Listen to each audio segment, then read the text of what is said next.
Hello, mate. So it's your little brother. I know. I'm a bit nervous. Why? Is he stronger than you? He used to punch me in the stomach when we were kids. You know, I was always crying and he was a bully. Is it going to be like that great thing that Stuart Copeland said, isn't it, when he said, or when they had band therapy? He said, all those years I thought nothing was hitting home, and all of it was. Yes. Every blow was landing. Yeah, no, I'll try and embarrass you, obviously. So this is a sort of weird one. I've got my brother on, but I think this could be really interesting because you know, just talking about the 70s, growing up. You know, we've got so much to chat. No, I'm very interested. I'm very interested as to what the dynamic is going to be. If you two are going to gang up on me and Martin going to gang up on you, who's interviewing who, and or if it's we just go 80s. I mean, what Well, listen. I mean, we've got a permanent residency in one of the courthouses in London, so we could easily get back in there. Let's get him on. Yeah, it's like going to the walls, isn't it? Oh, Mr. Kemp. Yes, bench 3. Welcome to the Rockonteurs. Okay, guys, I'm ready. This was great, guys. It's so great to talk to two guys that have done this. Well, it's a big tune for sure. I actually wrote that originally for Tina Turner. Of course, I had gone and found Joni Mitchell down in Florida and brought her back. You know, what people forget about Bowie is that he was such a kind man. I've listened to a few of them and they've been really good, man. I'm sitting in the back of the car coming into London. They're brilliant. Remember me? I'm in a band now. It's called Roxy Music. You know this thing about the 10,000 hours of experience? Oh, yeah, get good at something. When we recorded Arnold Lane, we'd done about 50 hours. The Rockonteurs podcast with Gary Kemp and Guy Pratt. Hey, Mark. Hey, Gal, you all right? Hey, Guy. Hey, Mart. I'm good. You all right? Yeah. How many bass players have we had on this show now? We've had so many. It's fun. I've noticed we've had quite a lot of bass players because I've probably, and I'm sure Martin will agree with me here, it's because they are just the most erudite and interesting people. That's right. Yeah, they talk a lot of sense. But I did notice you had a lot of bass players. That's why I was thinking, what the fuck am I doing? What are you going to ask me? It's. Am I 100th down the line? But let's not forget the great bass players. How many shows have you done? We're in the 40s, but we didn't want to be accused 40s? of nepotism. You waited till the 40s? We didn't want to be accused of nepotism. Yeah. Listen, nepotism. Get on your own merit, Mark. I'm all over nepotism. Mark, well, he certainly is. Mark, I just thought it'd be good to have you on because, everyone's heard me spouting about Spandau Ballet and about the 70s and blah, blah, blah. And I probably will on this show right now, given the chance. But it was interesting just to see what your perspective on growing up and everything, was for you and what it was like, going, having this older brother who was into music. This is my line of questioning, Gary. I know. Brother. You know what I mean? Come on. I mean, obviously, I've got to start with the most tired gag in the world, which is, so, Martin, when did you first meet Gary? The first time I remember Gary was probably when he was tormenting me as a small child. Is that true? Flicking elastic bands at each other across the bedroom. No, but this is interesting, isn't it? Because probably both, because you're probably, both of you, never conscious of a world without the other one in it. No, absolutely. I mean, we've been really lucky because not just, listen, through life, but me and Gary have stayed friends. We've worked together, we've hung out together, and we're still doing that now. And a lot of brothers don't get to do that. Some of the stuff that me and Gary have experienced in our life are joint memories that we will both take to our graves with us. And it's the loveliest thing to be able to share that with my brother. It's the loveliest. Yeah. Although my earliest memory is trying to kill you, pouring sugar and treacle over your face and pushing your pram into the road and all of that sort of. But that is a very interesting point because, like you said, Rock and Roll Brothers are notoriously, you've kind of ruined that story for everyone by just getting on so well. So thanks. But also, what is interesting is that both of you coming from the same house and the same hint, that both of you went off, and yes, you had the band and everything. But then you both had all this other stuff as well. It was like you were both destined for, stuff. Well, Gary and I had a really lucky start in life, because Gary must have told you over the years, when we grew up in Islington in Rotherfield Street, we had the biggest break of luck, I think, that any kids could ever have. And that was Anna Scher's Children's Theatre opened up directly across the road from us. And Gary will tell you, I was the shyest little boy in the world. You know, it was like an illness I had. If I saw one of my best mates across the other side of the road, I would start sweating in case he saw me. You know, I was terrible. Gary ended up going to Anna's first, and I think he was there for about 6 months before my mum thought it would be a great idea for me to go as well. So I ended up going, and it got rid of my shyness. And to be honest, even today, I would say that half of my personality and the person who I am today comes from Anna Scher. And I don't know if, Gail, do you agree with that? Yeah, I mean, you were shy. I do remember that, you know, and she was really good at bringing out confidence in people. I mean, I went first, and our parents didn't even know I was going. You know, I think I spent my paper round money getting into this club. And then the first time they knew I was going is when I said, I've got a part on television. I think one of the earliest parts we did was with each other, you know, for Jackanory, BBC Jackanory. I think that was the first part that we ever did. Did you have to be quite brave to do something as sort of arty as go to theatre school? Because I remember I did ballet lessons when I was at primary school, and it was, you know, a nightmare having to go. And then you spent. I've got to go for ballet now, and it was like, But then you spent the rest of your life at the bar, right? No, I don't think we had to be brave. I think it was about, you know, in fact, there were so many kids around Islington that were trying to get into Anna Scher's, and it was so difficult to get into because Anna Scher was the only thing out there. So if you were in the school or in the club, as it was only 2 nights a week, wasn't it, Gary? 10p a lesson, 2 nights a week. It was a club. Yeah. So if you were in there, you were kind of classed as lucky, really. And as soon as, it wasn't long after me and Gary were going to Anna Scher's that we started getting small television parts. And like Gary said, the first part we ever did was Jackanory together. And I think as soon as you're on television, all the other kids around, you know, they just knew, listen, I want a part of that as well. By the time I was like 15, I was like, my CV was like 30 shows down. I was like doing Comedy Playhouse and all of that stuff that was on during the 70s. Were you doing more than Gary then? Oh, loads more. Loads. Was this an issue? I got a royal premiere. Oh, right. So, because I did a film. But I did a Children's Film Foundation movie, which is the Saturday morning pictures things that we used to go and see in those days. They used to spend a lot of money on those films, and there's a great cast. I mean, I think in my one it was like Roy de Treese, Alfred Marks, Liz Fraser, and it was the 21st anniversary of the CFF, and it got a royal premiere. So beat that, Mark. But no, he was on very. I worked with Vanessa Redgrave, Leonard Rossiter. This is what I'm here. This is what I'm here for. Come on, boys. But just those names, you know, you can see what Anna Scher did for me and Gary.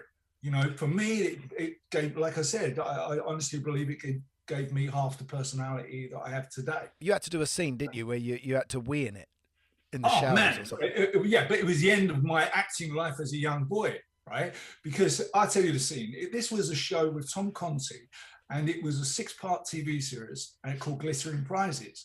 Now, imagine I was this boy called Graham Black, who was great at football, but also very academic, which is a load of bollocks anyway, right? But I was very academic, and so the end scene was all the boys on the football field have come into the shower, and like it's one of those big open football showers. You know, it's like about 20 or 30 boys in there all naked.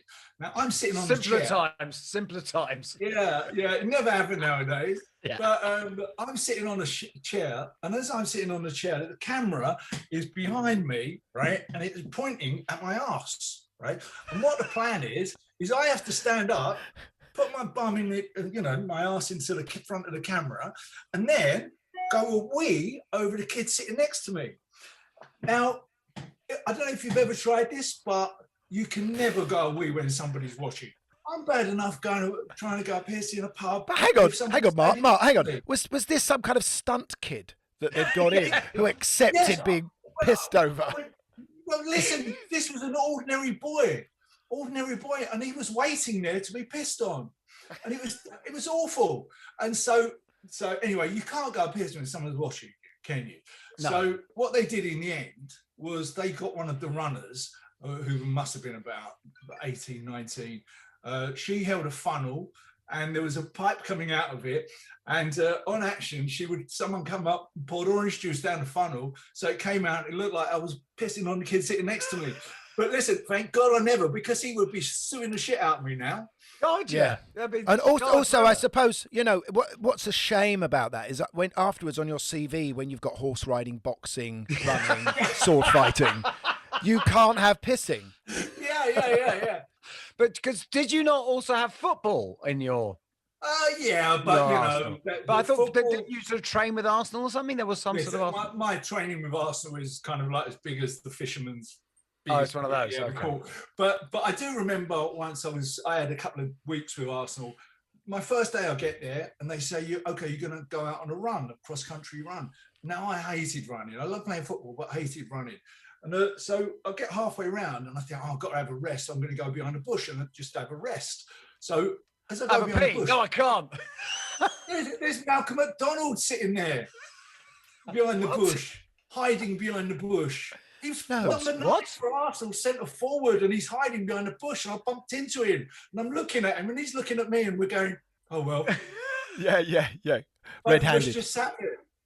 But that was the highlight of my Arsenal playing days. Well, you know, he already had the sort of flash pop star in him. You know, he talks about all his shyness and that, but when he was a footballer and he played for Islington. Everyone only had black football boots in those days, but Martin took his football boots and he painted them sky blue and he lined them with fake fur. I know it was fake because my mum was a sort of seamstress and she had a lot of this fake fur on. And he lined them with fake fur. So they came out of the top of the, you know, where the socks were.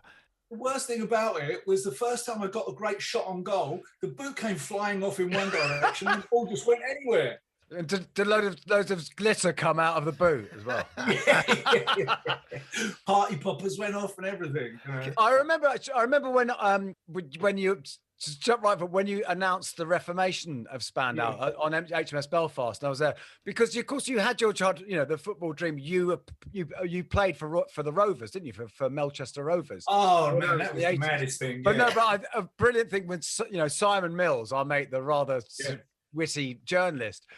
One of the questions you had for you said, Sing and Spandau getting back together. Is there a chance that you may be rejoining Melchester in a management capacity? It was the maddest thing because we need to explain what it is. We need to explain what Melchester is. Gary and I were living in. Roy the Rovers was a famous. Was in the what was it? The Eagle? What was it in? No. It was Roy the Rovers comic. It was his own comic. No, but I thought it was a strip in something else. No, Roy the Rovers was its own comic. Okay. Been around centuries. And so Gary and I were living in Dublin, probably about, what was it, Gal? About 84? 85. Yeah, 85. And so this guy who kind of like run the Roy the Rovers comic, he approached me and said, would you like to play for Melchester Rovers? And I thought, what's he talking about? He was like the manager of Melchester Rovers, which is Roy the Rovers football team, in the comic. But listen, it was a real honour. They put us in as a cartoon, right, until we actually got to the final of the FA Cup, which is every kid's dream. And we get to the final, and that weekend, I remember clearly waiting for my comic to be delivered through the hole in the door. And as it dropped in, I get it, open it up, get to the page where I'm meant to be in the final, and I've been dropped. I was dropped because Spandau Ballet had a gig. That's what they said. Spandau had a gig. Yeah, that was the beginning. But that's a great scene, isn't it? That's a classic comic scene of you facing off with Gary, and Gary going, "It's the team or the band." Yeah. It's the team or the band. Yeah, it was the end of the band, really. Where, when I got dropped for the band, that was just the beginning of the end. Let's get to the band because it's the Makers, the Gentry, all those. Because you were the roadie, right? Yeah. I was a roadie. Yeah. Gary, what's going on here, mate? Well, this is before the Makers and the. Well, it wasn't really. No, it was. You're right. No, you're right, guys. So sorry. No, it was that period. I mean, but you'd always been in my life, though, Mark, hadn't you? I mean, I couldn't get rid of you. You know, it was like Mum said. Mum said you had to do it. Yeah, because, you know, I was the second born, right? So it's always easier for the second child to come along because, you know, the older child has always opened up the doors for you, you know. So whatever was difficult for Gary, then my mum and dad were used to Gary going out to clubs or pubs or seeing bands. And so for me to come along, I could do it at a much younger age, you know. But I always used to try and tag along with Gary, but until he was a certain age. And he wouldn't let me. He wouldn't let me. He didn't want me to at first, you know, because he obviously didn't want his cool mates seeing you. Was it that? Yeah, that's right. Yeah. Were you getting all your music information from him, Martin? Yeah, kind of. Gary's was always until I think Gary was in the same band, and then the same band kind of blew me apart a little bit because that's a band called The Same Band. I was going to say, yeah. Yeah, it's a band. Gary's one of Gary's early bands. I bet that sounded like a really good idea at the time, didn't it? It did. It must be a bit like a band called The Who. Yeah. You know, or the. Well, it was you know, it was the band that Gary never admits to. That one. And so brilliant. Thanks, Martin. Thanks. This is what we're here for. Keep that coming. But until Gary got to that, you know, we were always we shared kind of musical taste, I suppose, with going through all the glam thing together and buying our first singles together and going up to Cross Street in Islington on the day Gary forced me to spend my pocket money on a 7-inch single, you know, and yeah, because we bought our first singles together on the same day, didn't we? Well, I was going to say, because did you have a sort of musical awakening yourself, or was it just Gary had this? You just picked it all up, or you know, you heard the stuff that Gary was listening, and you went, "Wow, this is amazing." Yeah, I think it came from Gary. I think it was the posters on Gary. Be in with your brother, you know. Yeah, I think you have to remember, you know, my life was all about Arsenal and Bruce Lee on posters on my wall, and Gary's was all about David Bowie and Mark Bolan on his wall. And so I used to wake up every morning and staring at them. So, you know, I was kind of pressurized into it. But Martin, do you remember the first single you bought? Yeah, it was Me and My Life, the Tremolos, which I have no idea why I would have bought that record. No idea at all. Yeah, I know, because I bought 8 Man by the Kinks on the same day. I think I just wanted to be kind of grown up with you and share the experience. And I remember going home with the Tremolos and being completely disappointed. It was nothing that I wanted. But it's funny. I remember a lot of that when I was a kid. There's a thing, because buying a record is such a big deal. Yeah. Right. It's such a big deal. And you have to and you can only buy one, right? And then it's going to be 4 months before you can buy another one. And it becomes such a big deal. And you get so confused. You very often end up, and you know what the music you love is. For some reason, that seems too obvious. And you very often just buy a record, you end up with something that you. But also, you become really attached to the B-sides, don't you? Because, you know, you've got to play the B-side as well to get your money's worth. Yeah, that's right. That's right. And that kind of doesn't exist anymore, which is, I think, is a real shame. But Martin, you know, you remember the first albums that I had were T-Rex and that. What did you think of his folky phase? His folky phase? Well, that's kind of when I think we went along, didn't we, Gary? And we got into Steel Ice Band together and we started to go into a few folk clubs and I kind of got into it, but it didn't excite me very much. And I think that's when I kind of lost touch with what Gary's musical taste was during the folk bit, because Gary was a little bit older than me, so he was going to the Real Owl pubs and hanging out with mates with beards. All of a sudden, he became a lot older than me. Let's just go through those hit albums. Yeah. The albums that meant stuff to you and to me, and the gigs we went to in the 70s. Yeah. Remind me of some. Oh man, I mean, for me, the first gig that I ever went to, that I remember going to, was on my own with a mate, and we went to see Man at the Roundhouse, and I think that was in 1974. Well, I was there. I might have been your mate. And then quickly after that, I went to see Steve Marriott with his all-star band at the Roundhouse. But on both of those, and me and Gary talk about this a lot, both of those times, the thing that I remember most wasn't the bands, it was Jesus. Oh, of Jesus. Course. Yeah. Standing up in the middle of the Roundhouse with his robes and, smelling of patchouli oil. It was all of that. The experience where people were watching Man, but sitting down. They weren't standing up cheering like we see now. People were sitting on the floor cross-legged in the Roundhouse. Yeah, Jesus was this wonderful guy that used to be at. I don't know what his real name is, Guy. Do you remember? I can't remember, but he went forever. But what's so fantastic about I mean, he was going till the 90s, wasn't he? And I think he ended up making a record with someone. But what's so fantastic about Jesus is that the gigs you're talking about, Martin, like at the Roundhouse and all those sort of things, where it's everyone's kind of, it's all very hippie-ish and everything. And he would absolutely be part of the furniture, right? And he completely made sense. But then punk happened and everything. And it's like he didn't notice, and he was still at all those gigs, and now he doesn't make any sense at all. There's this weird anomaly in the middle of the crowd. That's right. Like, he didn't make any sense. That's what was so brilliant, and he just went all the way through the 80s, through everything. No matter what, the death metal, anything, there's still this bloke. Exactly. We went to see Martin. I must say, the Rolling Stones, Earl's Court. You went to Charlton, didn't you? We went to Charlton to see the Who. We went to Hammersmith Odeon to see the Who. I tell you what, the Charlton gig is probably to this day the favourite gig I've ever been to in my life. Who was there? There was the Who, there was Little Feat, there was the Outlaws, there was Alex Harvey Band. Alex Harvey, who was strutting around, goose stepping. Didn't he come on dressed as Adolf Hitler and did I'm Framed? He came on as Hitler. I was framed. Who else was there? Streetwalkers.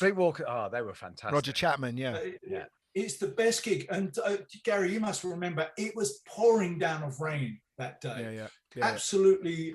It was a mud field, because what had happened on that gig was there was 80,000 people in that stadium, and there was only meant to be space for 50,000, right? So it was absolutely crammed. You could not get in because there were so many touts selling dodgy tickets. So when you were inside, you couldn't get out to go for a piss, right? You couldn't get to the toilet. Well, you couldn't go anyway, could you? So. If you can't go in front of one person, what are you going to do with 80,000? But all anybody did, do you remember this, Gary? All anybody did was pissed it in a bag and then threw it. Right? I threw it. Do you remember? There was piss flying everywhere. Yeah, it was horrible, wasn't it? Yeah, we get to the point where the Who come on, and that is the first time that they used the lasers, the laser show on the laser Barbara Riley. Yeah, the Barbara Riley. So that's all that sequence of stuff. And the lasers come on, and I'm looking up in the sky, and I can see the lasers going, and I can see the smoke is in the air, and the rain's coming down, and all of a sudden I can see this stuff starting to glitter. And it was like moving around. I think it's fucking this weirdest experience of my life. And what it really was piss. Piss coming down on me. It was, because people were putting it in the bag and then throwing it over their shoulders. It was pretty horrible. I remember when the Who came on and Roger Daltrey slipped up because it was a wet stage, and Pete Townsend goes, "The Who on ice." Yeah, that's right. Yeah, hang on, stay there. What are we waiting for? He's going to the back of his room. Oh, he's found an old NME. Oh, is it? No, it's. My God, I've got that. I remember that when it kept. My mum sent me that at school. Yeah, with Roger on the front from the Charlton gig. Yeah, well, it's inside the NME. All about the rainiest day of rock, which is the Charlton gig, which I think is one of the best gigs in the world. Went into Guinness Book of Records as the loudest gig ever. There's a little bit of footage of that, of backstage of that, by the way, which has always struck with me as one of the coolest bits of rock and roll footage anywhere. Which is Keith Moon comes up the stairs with Ronnie Wood's arms around him, of course, and then John Entwistle comes up, and it was when he was playing those beautiful black Firebird basses, and it's clearly just been polished fantastically, and he holds his bass up and combs his hair in the reflection.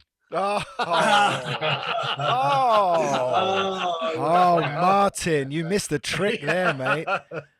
I like that. Yeah, but that was absolutely kind of, I think, the gig that made me wanted to be a rock star. Because the story the narrative I've always been fed is, you were once in the band, and it's like, so, okay, as is the story with so many bass players, I'll play the bass then. And so you just started playing the bass. And it didn't seem like you had it. No, but it didn't seem like there was necessarily any kind of inclination to do that before, or learn an instrument. I mean, No, but Guy, you know about the defects. You don't know about the defects. Come on.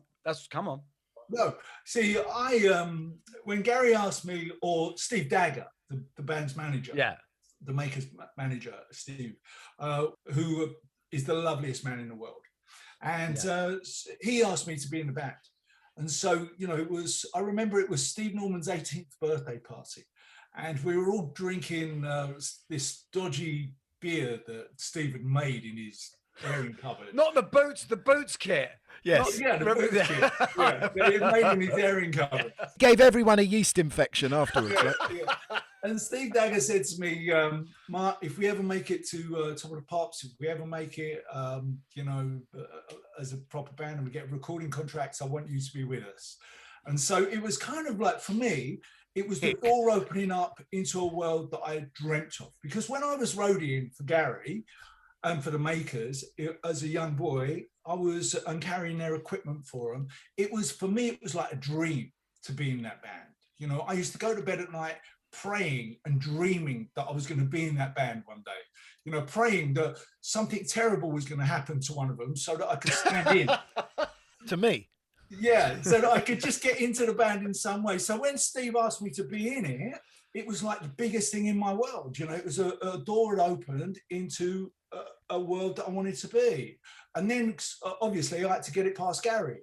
What did you say first? Were you up for it? Well, I wasn't, Were you threatened? Slightly, I think, you know, slightly threatened that I'm going to have to look after this guy and carry him around for the next few years. Yeah. I mean, I did end up just teaching all the bass parts, didn't I? Stayed up one night. I did it in a day. I just want to touch on the Defects guy because I think it's fun. Defects were a punk band that my brother formed. You think? There was a band called Defects and they were a punk band? Oh, you think? He formed it with a guy called Elgin, whose dad run the dry cleaners, and they rehearsed in the basement of the dry cleaners shop. I think they were like literally plugged into the light socket, you know. Their key song that they all wrote together went something like, "We are the Defects, so people say," and I'd never to that day met who these people were who said they were the Defects.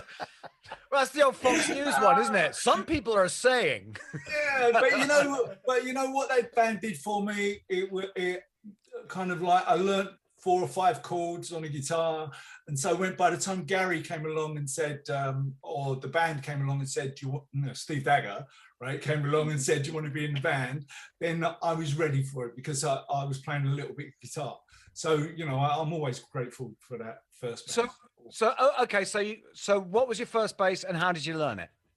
First bass I had was a Scher Gold. Scher Gold's the missing horse. Yes. Scher Gold. Do you know what? People are still wondering what happened to that bass. Well, is that why people always ask if you had a nose bag?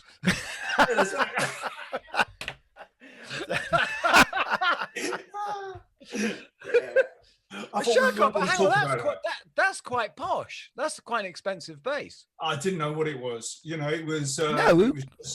What? It was something that I inherited, I think, from someone. I can't even remember buying it. I think it was the band sort of something, and I started using it. So I picked up the bass, and I like Gary said, he showed me how to play 12 or 13 songs that they were playing. Wow! So your rudiments were just learning those songs. That's that's actually the best way. That's the best. That's a real shortcut way of learning. Playing the bass was a means to an end. You know, it wasn't for me to be the best bass player in the world, like yourself. You know, that you love doing this thing. For me, it was a key to becoming a rock star. It was that playing the part of a rock star. It wasn't I want to be Stanley Clarke or Guy Pratt. It was I want to be Elvis. To be honest, that was I mean, I love learning the instrument, playing the instrument, but basically I wanted to be a rock star too. I didn't want to be a great musician. That was never the plan. That's what I had to settle for. Yeah, cool. But although saying that, because I was saying to Gary, because I've been down a Spandau rabbit hole I wasn't going to do any research for this because I thought it'd be basically what it is, but I couldn't help myself. I'm such an innate professional, and I was watching your 85 NEC gig, and it's what I loved about that is you forget it is you say what you want, mate, but the thing is, mate, if you were in a mainstream band in the 80s, it was so muso. Everyone was so muso. I mean, it's like some of the stuff you're doing, you're halfway to Steely Dan. And your playing is great, man. Thank you. I think by the time we got to that point, like that you're talking about, when we were just started kicking off playing those stadiums and arenas, I think all of us were playing. We were so tight. For me, that is my favourite point in the band. We were so tight. John Keeble playing on drums was so tight. Yeah. It was an incredible band. Absolutely. I think the thing is about Martin is he really did know how to be a pop star. That was his other thing. And, you know, we were all going into this period of time where the visuals were going to be just as important as the music. Not that they were. I mean, look at David Bowie. Of course they were important, but more so in a way in the 80s, because suddenly there was MTV and cable television, and you know, the Americans would embrace the British look. But you found your look, didn't you, Mark? In those clubs, those early clubs of Billies and Blitz, you know, and being on the front cover of the Face 3rd edition, you know. Yeah, well, I always thought, you know, we were very lucky. You know, we were a good band and we were a good-looking bunch of boys, right? Which, you know, didn't work against us. But yeah, all our look came from back in the Blitz in the day, didn't it? You know, when we started out, we were part of that new wave, that new romantic crest of a wave, and we were the first through the door. You know, we're closely followed behind by Duran Duran, and but sometimes it does you a favor if you're second through the door, but you know, you let someone else break the wave. But yeah, I mean, the look in the early days came straight out the clubs. I always think we were like the Who or the Rolling Stones, where we weren't making these clothes up that we were wearing, you know, just, oh, I know what, let's put in some fancy dress with it. You know, we weren't doing that. We were actually wearing what the kids were wearing in the clubs. So we were like the Who. But you say that, but I mean, it's a tiny amount of kids in a club. It's not like it's not like... Yeah. You know, it's actually much more sort of cliquey than that. And I've got to say, and coming out of the whole punk thing, I mean, kind of, you know, ballet slippers and kilts and everything, mate. You're like, you're taking your life in your hands, frankly. Well, you know, but punk led us in nicely. You know, punk led us in nicely. It was just change, fashion change from being all about leather and chains and no future to dressing up in bright colours and being who you were and being ambitious. That I think is quite an interesting thing as well, going back to the musician thing of being such a, is that the very fact that punk was this big reset and there was this anti-musicianship thing of it. And it was this, you know, rebellion against everything. Everything was so grandiose and involved before. Yeah. And it was a way of getting rid of all of that. But what's so funny is how that generation of musicians actually grew up to be far more competent and sort of, you know, became actually great players. The playing side of it became really, really important, but just in a very different way to like the prog lot. But I don't think, you know, Guy, we look back in amazement at that, because we've gone through so many years of people plugging into computers and being able to get everything straightened up or you know, sampled or whatever. But there was none of that in those days. So everyone actually had to play. And I think the bands that we aspired to be, you know, every bass player suddenly wanted to be Bernard Edwards. You know, bass was the lead instrument suddenly. It was the sexiest part of the band, and so, you know, you had to get your chops together where that was concerned, didn't you, Mark? I mean, John Taylor was also, you know, he was a great player, and he was. Great bass player.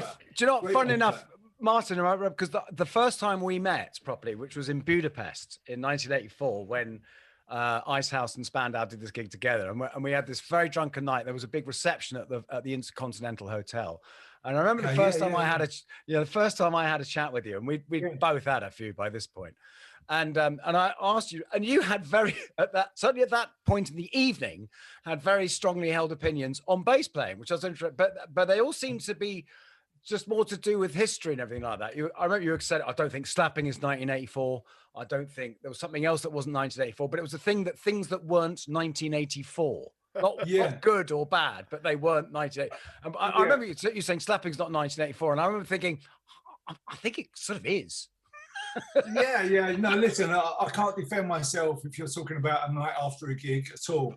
No. You know, I can imagine what went down. Well, everyone was very cross because it was a mime. We thought it was a gig, but it was a mime. Do you remember? It was in a big arena. People had been charged a fortune. We were miming. Well, that means I would have been even more drunk. Yeah, exactly, mate. You know, To be honest, I love it. If it was nowadays and you put slapping is so not 2021 on Twitter, there would be culture wars. By the end of the day, Lawrence Fox would have a serious opinion about it, right? But you'd need security. But if we're talking about some of the fun gigs that we went to, me and Gary together, then we have to talk about some of the punk days, Generation X and the Damned and the Jam and all of those gigs in the Roxy and the Vortex and clubs like that. And I remember once going to see Generation X at the Vortex, and as I got there, I don't know if you remember this, Gal. Do you remember there was a big white Rolls Royce parked outside? One of the massive ones that the Queen uses, one of those. I can't remember. The Daimler limo one. The Daimler limo thing.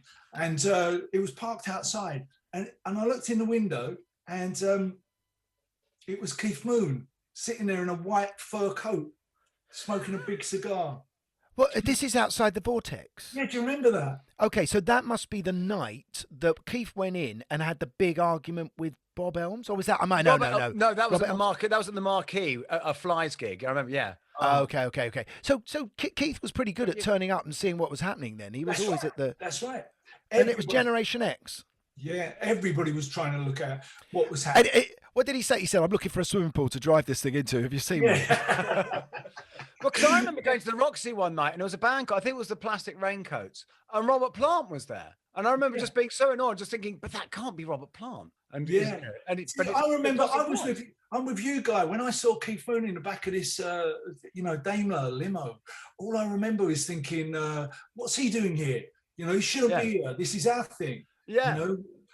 This belongs to us." The way we think of pop stars, you thought of those people as movie stars. Yeah. You know what I mean? It was that kind of other level of remove. Yeah. It's like when Bowie came to the Blitz. I remember thinking, everyone was freaking out, and I'm thinking, you shouldn't be it. Don't talk to him. Don't talk to him. This is our generation now. Which of course, but so Gary and I, we experienced everything. We went from the stuff at the Roundhouse, the early prog stuff at the Roundhouse. We went into seeing Pink Floyd and the Rolling Stones at the Earl's Court gigs. Do you remember those, Gary? Yeah, of course. The 75 ones with the giant cock, with the giant flame. Yeah. Rolling Stones coming out of the Lotus Ronnie Flower. Wood's first gigs. Yeah, they were, absolutely. Yeah. And we did those. And then I think after that, where do we go after that? It's kind of like... Martin, did you go with Gary to see the Pistols at the Screen on the Green? No, I wasn't allowed. I was do you know why? Because it's all we ever hear about on it. It's all we ever hear about. Obviously, he didn't, and he knew that was going. He didn't want you stealing his thunder. He went to the one after. You went to the Sid. You went to the Sid one, didn't you? No, because I was just wondering. That's such a shame, because I was wondering if you two would have, because that everyone's meant to have had this punk moment, aren't they? It's like kind of you saw the Pistols, and then you come home and you tear all your posters off the wall, and that's it. And you throw your flares in the bin. But that same night that they played the Screen on the Green, the Sex Pistols were on TV at 6:00 in the evening, tea time, and they were Bill Grundy. No, it wasn't Bill Grundy. It wasn't a Bill Grundy gig. It was. The guy who ran Factory. The guy who ran Factory Records. What was his show? It was like a news night. Revolver or whatever it was called. Yeah. What's his name? Tony. And I think Wilson. If you asked me about the one gig that I wished I'd seen, and it's that. Yeah, but Marta, I thought you went to see, and because I didn't see it, but I thought you went to see the Sex Pistols with Sid Vicious the second time round at the Screen on the Green. No, you obviously didn't. You would have remembered that. Did they actually do any gigs? He did a few in America, didn't he? Yeah, but he played the Screen. He couldn't. But he didn't have a strap. He couldn't really play. He played enough, didn't he? Listen, Sid was who he was. He wasn't about being the best bass player in the world, which he didn't need. He was charismatic, and he gave the Pistols a look. Which had Glenn not written the songs, I think would be very. But he didn't play them as well as Glenn did. He didn't play the songs as well as Glenn did, but he still was an important part of the Sex Pistols. Mark, I want to ask you some stuff about Spandau that, from your perspective, after we had the second album out, and Chart number 1 did well. I think it was, whatever it was, top 5 or something. And then Paint Me Down came out, and it sort of just missed the top 30. And then I remember we were at an airport, and She Loved Like Diamond was the new single. And I think we got the call that it just got to number 40-something, and then it was on its way down. And I remember, obviously, from my perspective, I was terrified, I'd screwed it up. I hadn't written the right song for the band. Well, I just wondered if you remember how you felt at that time. Yeah, absolutely. It was terrifying. I thought it was the end of a journey, to be honest. And I remember I felt really sorry for you, because I knew that the pressure you were under as being the only songwriter, and everybody was looking at you thinking, it wasn't thinking, oh, we blame you for the song's rubbish.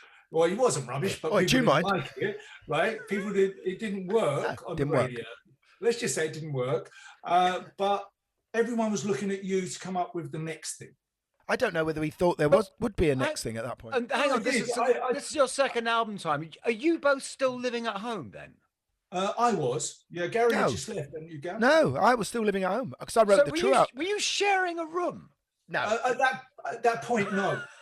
At that point, no. We were in we'd gone from sharing the room as kids, and I think by the time we were 13, we'd moved into the second house that we had our own bedrooms at last. Yeah, no, but I didn't leave. To be honest, I didn't leave home. I don't think until I got the first proper paycheck after True came out, which is the third album. Because I do remember writing all of the True album, which would follow that disaster that we had with the second album, which was it was helped for us by Trevor Horn remixing Instinction, which went top 10, and there we were. Yeah. But I wrote all of the True album in my bedroom, when we lived at home with Mum and Dad, and I remember calling you in. You would be the first person to hear it all. Absolutely, it's one of my biggest memories, or one of my loveliest memories, is you calling me into the bedroom one day and sitting down and saying, I've got a new song to play you, and you played True on your acoustic guitar. And the hairs on the back of my neck went up, and it was just like, it was an amazing moment, because I was so proud of you for turning out that song and writing that song, but also I knew it was a song that was going to save us, put the band back together and put it back on the road and make it last another album. Was it that bad? I mean, I never really knew there was such a big second album hiccup. I didn't really get. The second album was it like your "I Can See for Miles" moment? Like, what am I going to do? The right Tommy. The second album wasn't bad. It was just. No, different. It wasn't bad. Yeah, it was more "I Can See for Yards." It was just different, I remember at the playback, the record company playback. When you go into the big studio and it's played really loud on the speakers, and everyone's standing around from the record company with their glasses of wine and bits of cheese, and crackers. And the faces were really long and on the floor, and you could see it wasn't working. It was a difficult second side, wasn't it? That second side, we weren't sure whether to go a bit proggy. And I was going to say, this is where you were trying your proggy experiment. Well, you can hear that. You can hear that on it. You actually can hear that. Yeah, but it's the same for any band. First albums are easy to write because they're the songs that you have been playing, and they're tried and tested. But the second album is different. It's the first time that you've ever had any pressure on you to write songs.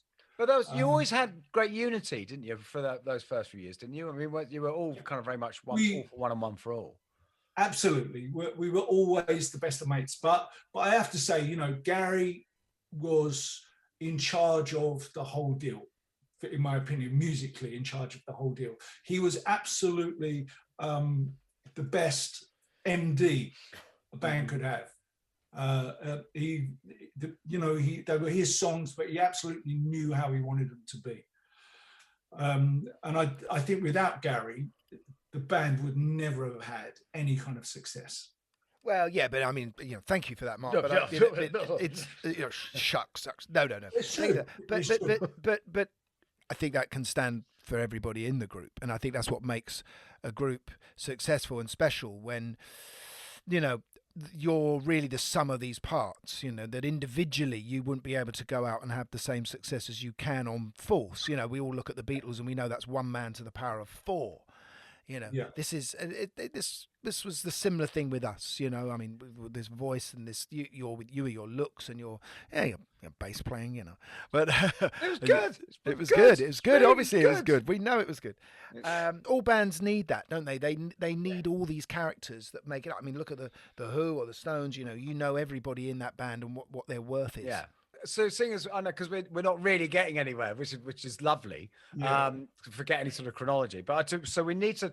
I do want to ask about. So when the Krays thing came along, because what's interesting because I remember back when there was that period when The Face was basically Spandau Ballet Monthly, right? Yeah. And it really was. And I remember, Gary, I remember one of the first big interviews I read with you in it.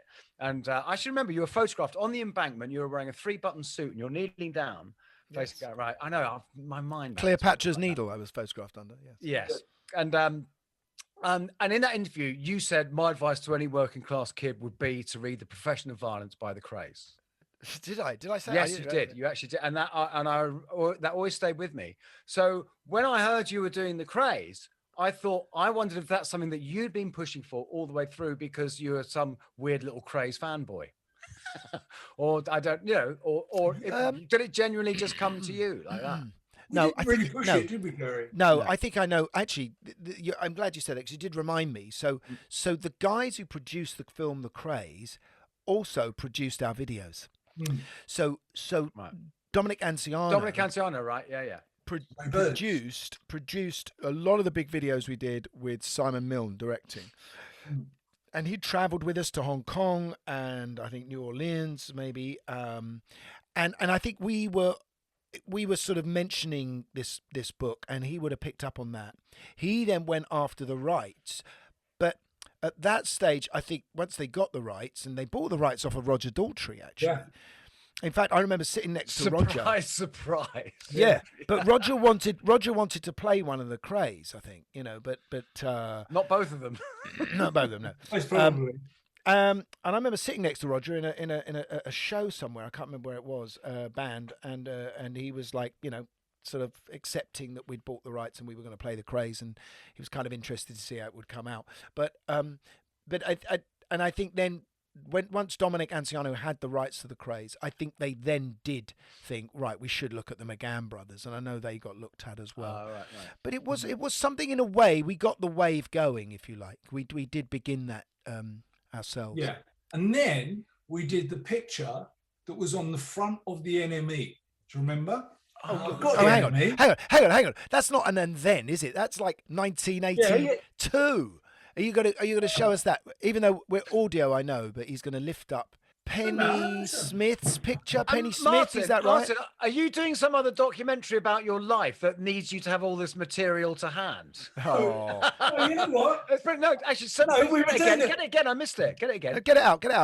He's got the NME from 1981, isn't it, Martin? Then that's you and I know the connection. I remember that one. Soul Boys. I remember that. Yeah. Soul Boys of the Western World. Yeah. But you're Zoot Suity. That's the kind of. Yeah, but it was. I think the Chris Sullivan thing you got going on there. Yeah. Rondo. But I think it was that kind of planted the idea into people's heads early on. Oh, okay. Planted the idea into Dominic and Ray Burtis' heads, and the idea kind of grew. And I remember at that point when I first heard that the film was going to be made. We were talking about it. Was when I was in Dublin and I was reading The Profession of Violence. And then I remember one morning opening up a copy of The Sun saying Gary and Martin Kemp are lined up to play the Kray twins. Now this is a long time before the film actually was made, 5 years before. So there was always a buzz that Gary and I might be in the mix to make it. We did quite a bit of research, didn't we, Mark? We went. I remember, visit you killed Ronnie. a few people, didn't you? Yeah. We visited Ronnie, but you wouldn't visit Reggie, would you? You didn't want to make that visit. Well, no, because after I saw Ronnie, and that was an experience in itself, wasn't it, Gary?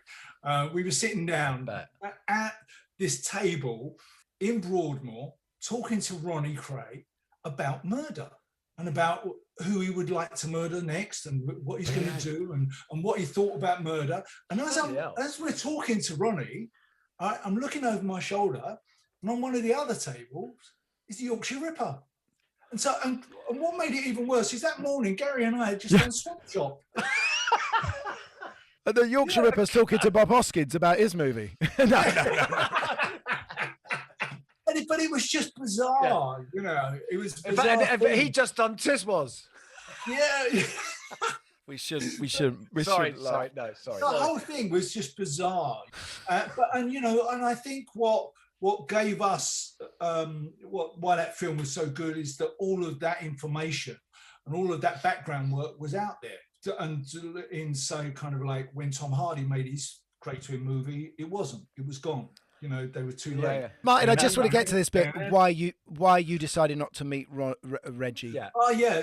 It's just that when I met Ronnie, I just felt that I wasn't getting what I needed. You know, I sat down with Ronnie, and no matter all the stories that he was telling us, I just felt that he was the old version of what we wanted. You know, we wanted to capture the Krays twins at their height. You know, when they were charismatic young men, and I think for me that was happening in my head. Sitting down talking to Ronnie as a real person, even though all the information and all the stories he had, I could have got that from a book. It wasn't the person that I wanted to play. And I was after that, I was frightened of meeting Reggie because he would ruin that idea that I had in my head of who he was. And I kind of like had enough background to who they were as people and where they'd come from, because their lives in actual fact weren't that different. You know, family-wise, as mine and Gary's. Yeah. You know, we were the same kind of people. Grew up in small council houses with outside toilets and no baths, and having to go to the local baths to, you know, get clean. So we weren't that different as people. Well, actually, what's it you said it? Because what's another interesting thing, I think, because the film, which is magnificent, right, which is a fantastic, absolutely awesome, certainly not what I was expecting when I saw it. I was so, you know, I was burning, and it was because you both seem to have grown up with very, very strong women, and that's what that film really captured was with those it was the women, you know, it was these incredibly strong women who. Well, that film was all based around the women, you know. Yeah. I think why that film worked for me is that if you listen to the script that Philip Ridley wrote, all of the women's parts are quite theatrical, you know, and so you've got in one hand, you've got this kind of like piece that should almost be on a theatre stage going on, and then there's Gary and myself that are playing it in reality, playing it as real life people. Which makes us weird, if you see what I mean. Yeah, and the two things kind of just sat nicely together, and that's why it works. What's quite funny actually is the look of it, because you always think when you're making a period film, you always think, you know, you go for the period, but you're actually always going to be in the period you're in.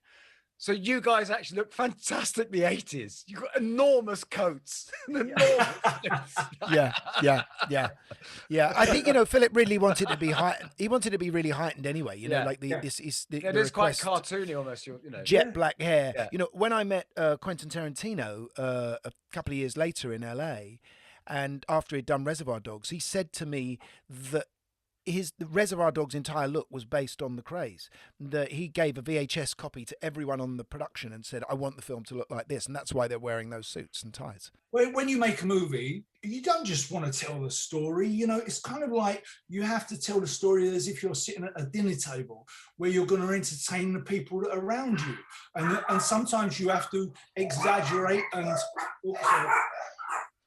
Shut up! That's all kicking off. Martin, I don't know you all that well, but I've known you for a very, very long time, right? And you've always struck me, and I know anyone I know who knows you, as you're a very kind, gentle man, right? You know, you are, okay? But yet your whole acting association and all the social, it's villains, murderers, hard men, gangs. Yeah, I mean, that comes from the Krays, you know. Yeah. It comes from the Krays, then going on to playing that character in the EastEnders called Steve Owen. But, you know, in this country, we are prone to pigeonholing people. I don't blame people for that. But if a casting director comes along and says, we need a good-looking gangster, who can we get? Oh, I know. We get that one who's done it before. A comparison, I said, James Gandolfini, right, with The Sopranos. And again, anyone who knew him would just say he was the kindest, sweetest, most lovely man. And the thing is, and he had this you could see it in his eyes. You could see the kindness there, which is why you always root for Tony Soprano. Yes. And I'll tell you exactly what I mean, because he couldn't, come on. I will tell you exactly what it is, and it's a big thing that I use a lot when I act with any character. It's vulnerability, and I think that's one of the most important things that you can have as an actor, because what vulnerability is it happens inside your head. When you act on stage, I always feel that acting stops. Gary might disagree with me on this. Acting stops in front of your eyes, and you're projecting. When you act on TV or film, it happens inside your head, and it happens, you project from inside your head behind your eyes. And if you can grab onto vulnerability, that's a really attractive thing. So, and if you put the two together, it's a real good juxtaposition for the gangster to have a vulnerability. And then when he goes out and does these horrific things, the more it hurts you as a person, because you've been drawn to him. I think Martin's right, and you're right. He is a kind man and fun. And when we did the Krays, no one questioned which part should be played by whom. So Martin was always going to be Reggie, and I was always going to be the psychopath, right? Because Martin's got that lovely sense of vulnerability, and you would kind of root for Reggie a bit out of the two. Where maybe I'm perceived a little bit more cold-hearted. I don't know, the driving force. But I think that casting was kind of done. Mark, we have to talk a bit about that period for you in the late 90s when you were ill. It was the mid 90s, wasn't it, when you had your tumor? 95, yeah. 95. How did that become apparent? I mean, was it? It was kind of like a car crash, when I look back at it. I was in Canada, and I was filming this thing called The Outer Limits, the old 1960s thing, the remake of it. And I was playing this old professor that had invented this pill for everlasting life. And, because it's a sci-fi horror, it all goes wrong, and he starts to deteriorate at a much quicker pace. So anyway, I'm this kind of like 200-year-old man, and I have to be made up in the chair. And as they're pulling on the bald cap, the whole room goes quiet. And all you can see standing up from the back of my head is this big lump. And I'd noticed it, but it'd grown really quick over the last couple of weeks. And what that lump was a calcium lump that was growing at a rate of knots to protect what was going wrong underneath the skull. And underneath the skull, there was a tumor about the size of a grapefruit that had just been squashed because it was finding any space it could get to. And so in the end, there was no space left, and it started to grow up into the skull. And so as soon as it started to do that, it was a big old lump. But listen, when I look back at it, it's the luckiest thing that ever happened to me in my life, because when they took me in to MRI me and have a look at it, they found a second one that was growing inside. And that one was at the top of my spine, and that one would have killed me. So it's the luckiest thing that ever happened. It was like this big signpost on the top of my head saying, go and check inside. But it was a car crash. I went from one day being the healthiest and fittest I'd ever been in my life, working non-stop out in Hollywood, doing the whole thing, and then come crashing down with 2 brain tumors inside my head. Were you actually did you go apart mentally? In terms of actual illness, or no, everything happened so quick. I was diagnosed with the 2 brain tumors. The very next day, I was being operated on. 10 hours inside, having the big one removed. And then after I had the big one removed... Which country was that? Was that back here? Was that still... It was here, yeah. I flew back to do it. And after I had the big one removed, I had to wait, I think, 2.5 years before I could attack the second one inside. And the second one was attacked by radiation therapy, stereotactic radiation, lasers, really. Right. And so they killed the second one off. And touch wood, it's never come back, So, but it was a period of about 4 years. That long? Yeah. Yeah, 4 years from the beginning to the end, where I was in a mess. I mean, not only was I really depressed and find it hard to get through because my life had come crashing down, but I think it affected Gary and my mum and dad in the same sort of way, and in some ways I think it affects the people around you far more than it affects you as a person, because you're in the middle of it. You know, all I could see is trying to work my way out of it. But it was just so difficult watching Gary and my mum and dad come into the hospital. And all I remember is Gary coming in, and Gary goes to me, don't eat too many of those bounties because you get fat. Get fat. It's the last fucking thing I was worried about. I remember they removed the top of his skull. Sorry, this is not really our usual Rockonteurs territory, but it's interesting. And they sent that off, and they were going to make a titanium one to put back on the top in another operation. And you came out of hospital, and they just literally put the skin flaps, sorry if anyone's having breakfast, over the top of your head, and you're wearing a baseball cap and no skull. And we went and had a curry in that place up in Highgate, Indian, and I remember the guy coming along behind you, and he nearly tripped with all this curry, and I just had this vision that it was going to go into your head. Well, I'll tell you something else, right? A couple of days after that, I went for a walk with my dog, Emma. Remember Emma, the Doberman? And we took her over the woods, and there was this woman walking in front of me, and she picked up this big log, chucked it for her dog, right? It goes flying backwards, hits me on the head. Oh my God. My head was attracting everything. Like, when would that ever happen? And it hit me on my nose. Typical. That's typical, that, isn't it? Yeah. You have your skull taken off, and because I had no skull, what was happening? All this fluid was building up inside my head, and every time I turned the corner, all I could hear was. I was like this weird gyroscope. I'm just trying to think of any other time in my life I'm ever going to hear anyone say, because I had no skull. Yeah. Well, it was the old days, you know. It took about 3 weeks for them to make this titanium plate. You know, now, thank God, they don't have to wait. That's right. He spent most of the 80s out of his skull anyway, guys. But is there a plate inside, or is it just, or? No, all this here, this chunk here, about that big, that's a metal plate. In fact, it's been there so long now, some of it's come loose. So when I go jogging, all I can hear is it going tick, tick, tick, tick, tick. Oh my God. But listen, I will tell you something, you know, I always look at that period in my life and what happened to me as the luckiest thing that ever happened to me. I think what it did for me was it turned me into a man from a boy.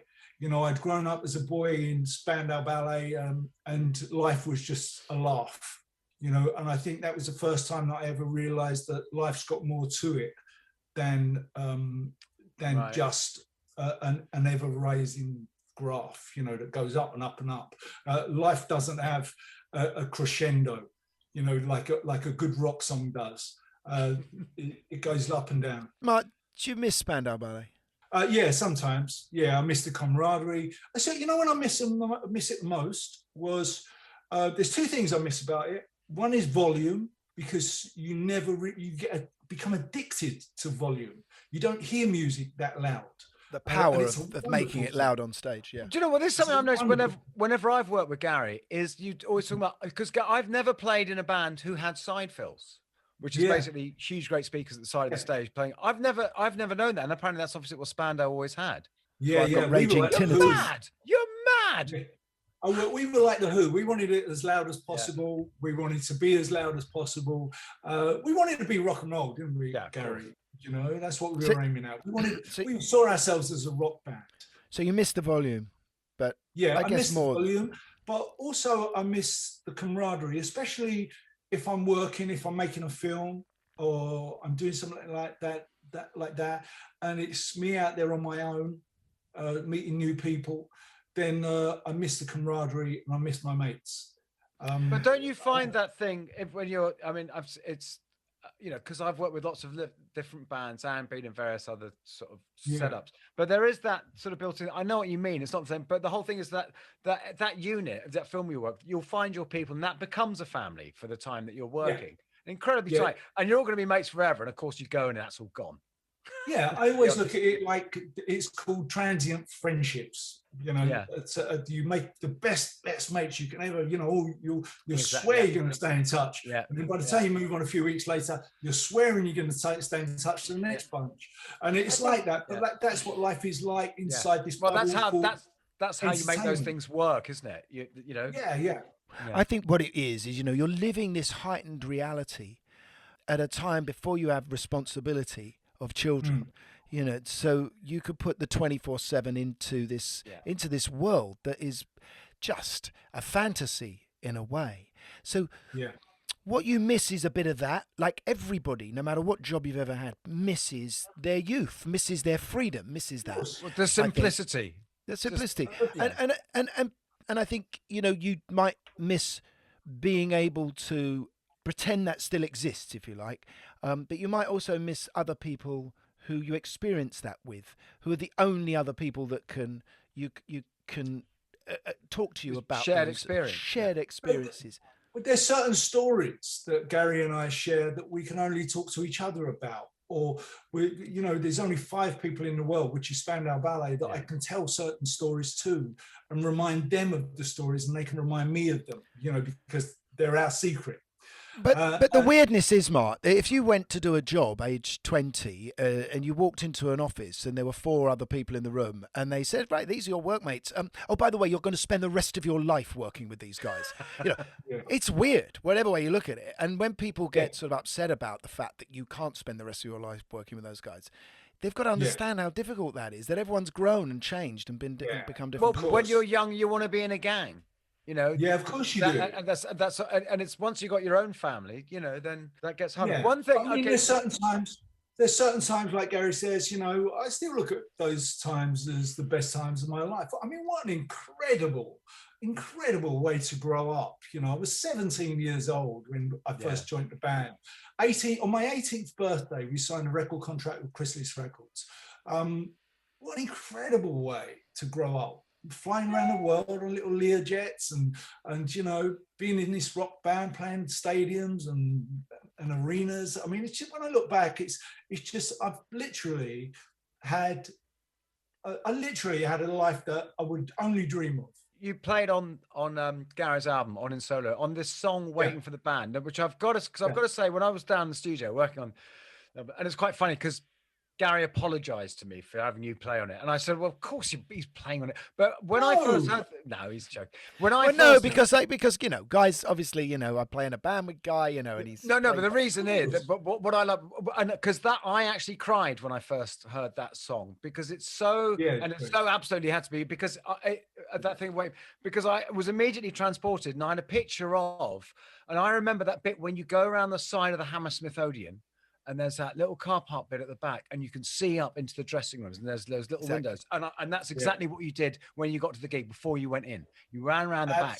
Sometimes there was a security guy there, sometimes there wasn't, and you could get up and you could look in the dressing rooms. And that song just took me there. To be there, absolutely, and that's what, you know, made me cry, and that's why I called you. That's why it's so great that you're on that song.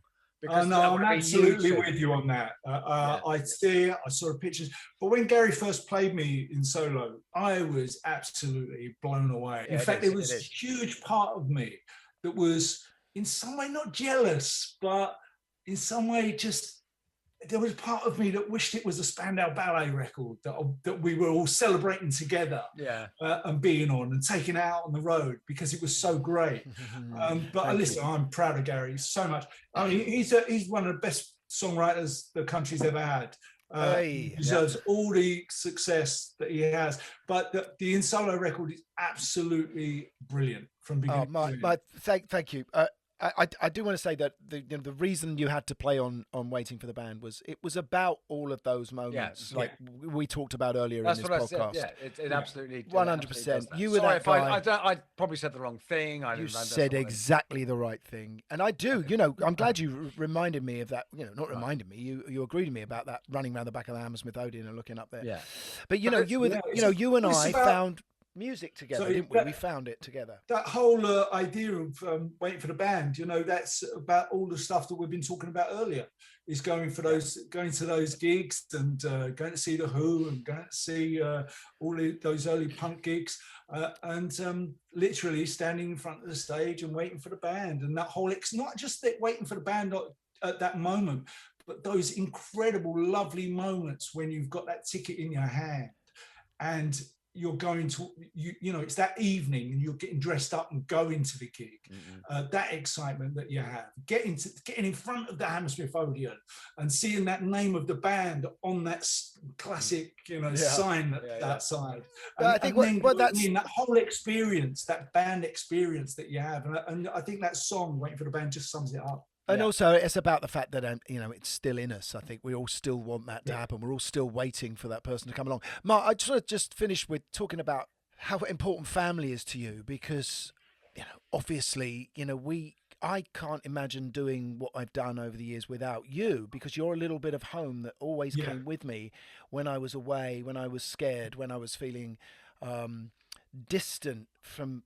Yeah, well, vice versa, Gary. And obviously, we've worked together in many other projects, including the comedy thing we did last year, which I absolutely loved and can't wait to do again.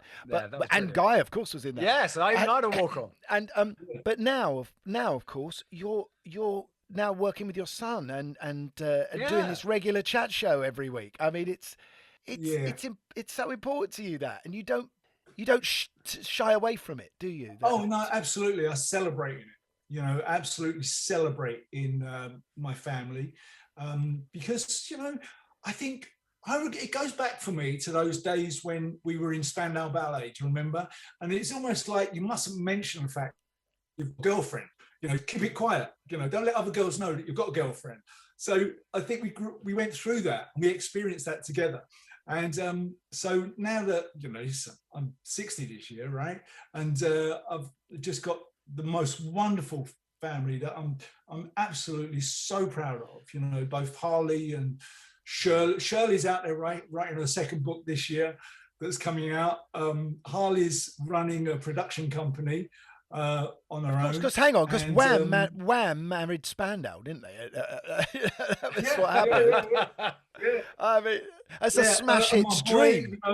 And my boy Roman is absolutely smashing it. Mark, thank you so much for coming on. Not at all. My absolute pleasure. So lovely, Martin. Really lovely speech. Yeah, my absolute pleasure. Really enjoyed it. What was nice about that, well, apart from it was just great fun to talk to Martin. Lovely man, always love that man. Gary, I felt like you were maybe getting to ask him things that you would not necessarily ask him in real life. Yeah, I did. I think I did. Yeah, I took on my sort of Rockonteurs head and dug a little deeper.